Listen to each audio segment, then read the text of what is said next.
আছে আছে, এইখানেই আছে। এই বলে কানের কাছে কেউ একজন চিৎকার করে উঠল। আমি চোখ চেয়ে দেখি মানুষের দেহের মেদ মাংস ছাড়িয়ে নিলে যেমন হয় তেমনই তোর একটা কঙ্কাল তার কাঠির মতো সরু সরু লম্বা আঙুল নেড়ে ইশারা করে কাকে যেন ডাকছে।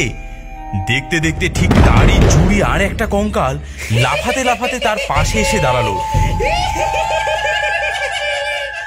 তারপর আর একটা, দ্বিতীয় কঙ্কালটা আস্তে আস্তে সরে আমার খুব কাছে এসে ঘাড় হেট করে আমায় দেখতে লাগলো।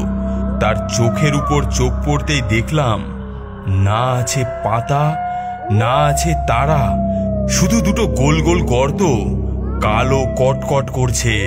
সে আমাকে বেশ নিরীক্ষণ করে দেখে জিজ্ঞাসা করলো, এই সে নাকি? সে না তো কে? বেশ বেমালু লুকিয়েছে তো, একেবারে চেনার জো নেই। কই কই দেখি দেখি।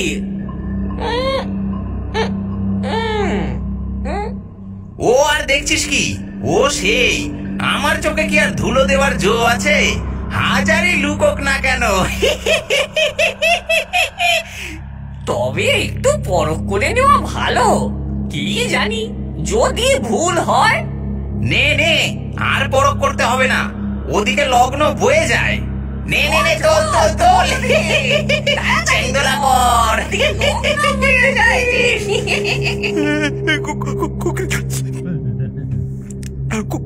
কোথায় নিয়ে যাচ্ছেন মশাই আমাকে? বিয়ে দিতে। বিয়ে দিতে? বিয়ে দিতে কি মশাই? আমায় আমায় ছেড়ে দিন। আমায় কেন মিছিমিছি কষ্ট দিচ্ছেন? তুমি ভেবেছ পালিয়ে এসে লুকিয়ে থাকলে রেহাই পাবে?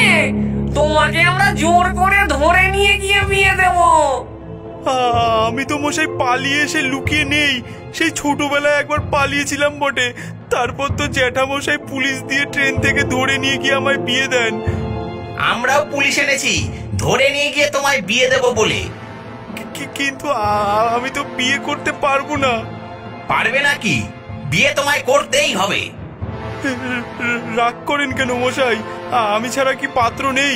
কত ছেলে হয়তো খুশি হয়ে বিয়ে করবে। এত রাতে এখন ভালো পাত্র পাই কোথায়? যাত্রার হাতে তো আর মেয়ে দেওয়া যায় না। চলো, লগ্ন বয়ে যাচ্ছে। কি বিপদ! তাহলে নিতান্তই কি আমাকে বিয়ে করতেই হবে? আরে দুঃখ করছিস কেন ভাই ক্যাংলা? হ্যাঁ, ক্যাংলা কে মশাই? আমি তো ক্যাংলা নই। আমি শ্রী মাধবচন্দ্র চক্রবর্তী।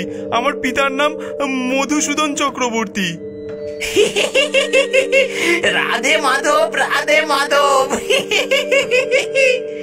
সে কি মশাই? এই এত রাত্রে এই শ্মশানের ধারে একটা জ্যান্ত শিয়াল কুকুর থাকে না, আর মাধব চক্রবর্তী আছে? তুই এতই বোকা পেলি আমাদেরকে?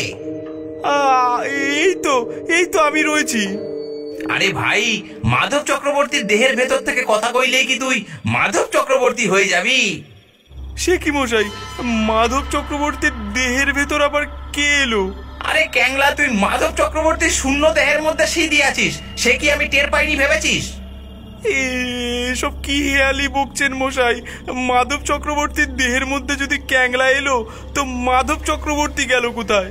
আরে ভাই, বামুনের ছেলে, সে বৈকুণ্ঠে গেছে। না মরেই সে বৈকুণ্ঠে গেল? মরেছে না তো কি? মরেছে কিরকম?